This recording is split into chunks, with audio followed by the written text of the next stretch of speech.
Movie start होती है तो ईयर 1974 में वेस्ट वर्जीनिया का एक सैनिटोरियम दिखाया जाता है और ये सैनिटोरियम बेसिकली डी फार्म लोगों के लिए बनाया गया था। और जो डी फार्म लोग यहाँ पर रहते थे असल में वो इनब्रीडिंग और बर्थ डिफेक्ट की वजह से डी फार्म बने थे। तब वहाँ के इंचार्ज डॉक्टर ब्रैंडन डॉक्टर एन को वहाँ के पेशेंट्स के बारे में बता रहे थे और इसी दौरान एक पेशेंट डॉक्टर एन को पीछे से पकड़ लेता है और उनके बालों में से एक हेयर पिन निकाल लेता है। फिर वो दोनों आगे बढ़ते हैं और डॉक्टर ब्रैंडन डॉक्टर एन को इलीगल ब्रदर्स के लॉकअप में लेकर जाते हैं और वो तीनों ब्रदर्स कोई और नहीं बल्कि थ्री फिंगर, सॉटूथ और वन आई थे। डॉक्टर ब्रैंडन बताते हैं कि ये तीनों भाई मिसेस हिल्लिगर को एक जंगल में मिले थे और यही वजह है कि इन्हें हिल्लिगर ब्रदर्स कहा जाता है। और जब ये ब्रदर्स मिले थे तब तक वो अपने पेरेंट्स को खा चुके थे और यही नहीं, डॉक्टर उन्हें वहाँ के सबसे खतरनाक पेशेंट कहता है। हालांकि वो अभी बच्चे थे और उनके खतरनाक होने का प्रूफ ये है कि एक तो अपनी 2 उंगलियां ही चबा गया और वही था थ्री फिंगर। एक ने अपनी आंख निकाल कर खा ली और इसलिए वो था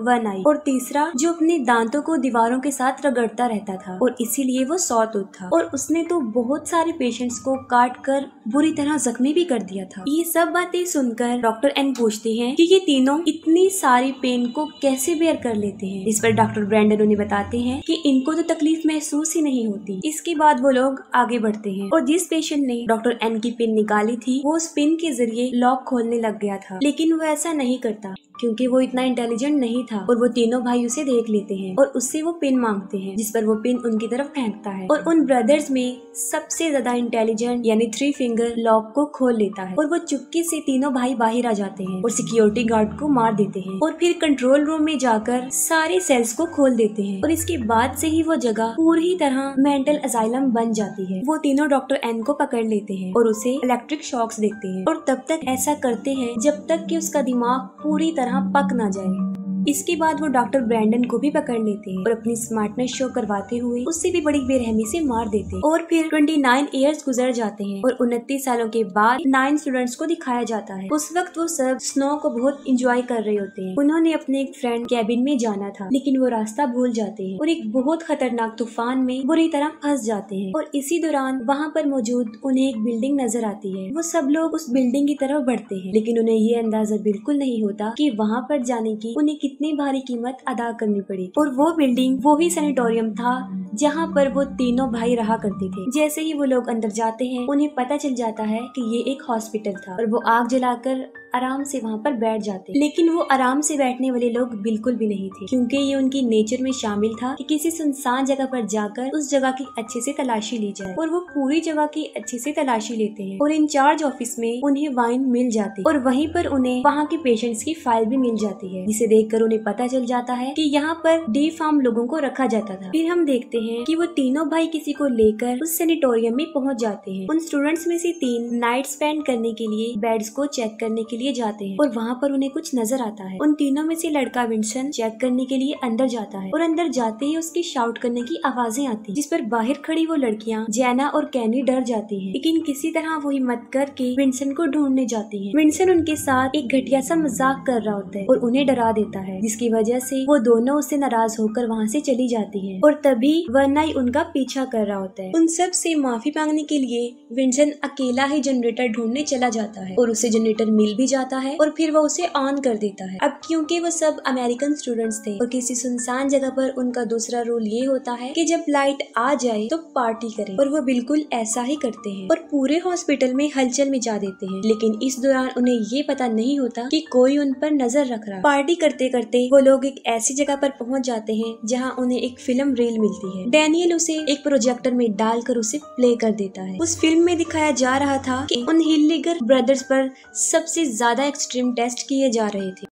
वो फिल्म देखकर लॉरेन कहती है कि उसका भाई उसे इनके बारे में बड़ी खौफनाक कहानियां बताता था। वो बताती है कि वो लोग बड़े खतरनाक थे और लोगों को मारकर खा जाते थे, लेकिन किसी को भी उसकी बातों पर बिलीव नहीं आता और सब सोने चले जाते। रात को सब लोग अपने अपने रूम्स में सो जाते हैं, लेकिन विंसन को नींद नहीं आती और वो टहलना शुरू कर देता है। वो देखता है कि सामने कोई खड़ा हुआ था और वो उसका वही फ्रेंड बॉटर था जिसके कैबिन में उन्होंने जाना था। जब वो उसके पास जाता है तो वो देखता है कि वो मर चुका है और उसे कुछ सोचने समझने की मोहलत दिए बगैर सॉटूथ उसके सर में एक आयरन रॉड घुसा कर उसे मार देता है। जब सुबह हो जाती है तब भी तूफान रुका नहीं था और वो अभी तक वहीं पर होते हैं। वहाँ पर विंसन मिसिंग होने की वजह से जेना सबसे उसके बारे में पूछती है, लेकिन किसी ने भी उसको नहीं देखा था और इसके साथ साथ उन लोगों का सारा सामान भी गायब था। इस पर वो सोचते हैं कि शायद इस बार भी विंसन उनके साथ कोई मजाक कर रहा है और सब लोग उसे ढूंढना शुरू कर देते हैं। उनमें 4 स्टूडेंट्स बेसमेंट में जाते हैं और वहाँ पर उन्हें अजीबोगरीब किस्म का केज मिलता है जिसमें बहुत सारे औजार रखे होते हैं और जब वो आगे बढ़ते हैं तो उन्हें सारे सेल्स मिल जाते हैं जिनमें पेशेंट को रखा जाता था। और जब वो आगे बढ़ती हैं तो वो देखती हैं कि वहाँ पर बहुत सारा खून लगा हुआ है जिससे वो और ज्यादा परेशान हो जाते हैं। बेसमेंट में वो सब मुख्तलिफ डायरेक्शन में चले जाते हैं और तब जेना किचन में चली जाती है जहाँ पर वो देखती है कि सॉटूथ वाटर के टुकड़े कर रहा होता है। तभी थ्री फिंगर वहाँ आकर सॉटूथ को ले जाता है। तब जेना भी जल्दी से वहाँ से भाग जाती है और उन सब लोगों के पास आकर उन्हें बताने की कोशिश करती है। तभी वाटर की जैकेट में कुछ उनके सामने आकर गिरता है। तब केनिया उसे चेक करने जाती है और जैसे ही वो जैकेट को खोल कर देखती है तो वो देखती है कि उसमें वाटर का कटा हुआ सर है। अभी वो सब संभले भी नहीं थे। वो तीनों भाई बालकनी से एक बाल वायर नीचे फेंक कर क्लेयर के गले में फंसाकर उसे ऊपर खींचने की कोशिश करते हैं। तब काइल उसके पाँव पकड़ लेता है और वो पूरा उसके खून से भर जाता है। इतनी कोशिश के बावजूद भी वो काइल को बचा नहीं पाता और उसका सर धड़ से अलग होकर उसके ऊपर गिर जाता है। वो सब वहाँ से भागने की कोशिश करते हैं लेकिन उनकी स्नोमोबिल्स चल नहीं रही थी क्योंकि उन्होंने उनके स्पार्क प्लग निकाल दिए थे। अब उन्हें कुछ समझ नहीं आ रही थी कि क्या किया जाए। लॉरेन जो कि स्की चैंपियन थी वो डिसाइड करते हैं कि वो स्की करके हेल्प लेने जाएगी और तब वो मदद लाने के लिए वहाँ से चल पड़ती है। बाकी सबके पास गर्म कपड़े नहीं थे और वो उस तूफान में भी नहीं खड़े रह सकते थे। तब वो इंचार्ज ऑफिस में खुद को लॉक करने का डिसीजन लेते हैं। वो जल्दी से भागकर ऑफिस में जाते हैं और अंदर से खुद को लॉक कर लेते हैं। अपनी सेफ्टी के लिए उनके पास कुछ नहीं था। हालांकि बेसमेंट में उन्होंने बहुत सारे औजार भी देखे थे और इसीलिए काइल, डैनियल और सारा बेसमेंट में जाते हैं और वहाँ पर थ्री फिंगर उनके पीछे पड़ जाता है और वो जल्दी से जाकर केज में छुप जाते हैं। और जब थ्री फिंगर वहाँ से जाता है वो बहुत सारे हथियार लेकर वहाँ से भाग जाते हैं। दूसरी तरफ वन आई ऑफिस के दरवाजे में होल्ड करके केनिया को पकड़ लेता है। इस पर ब्रिजिट उसके हाथ में ब्लेड मारती है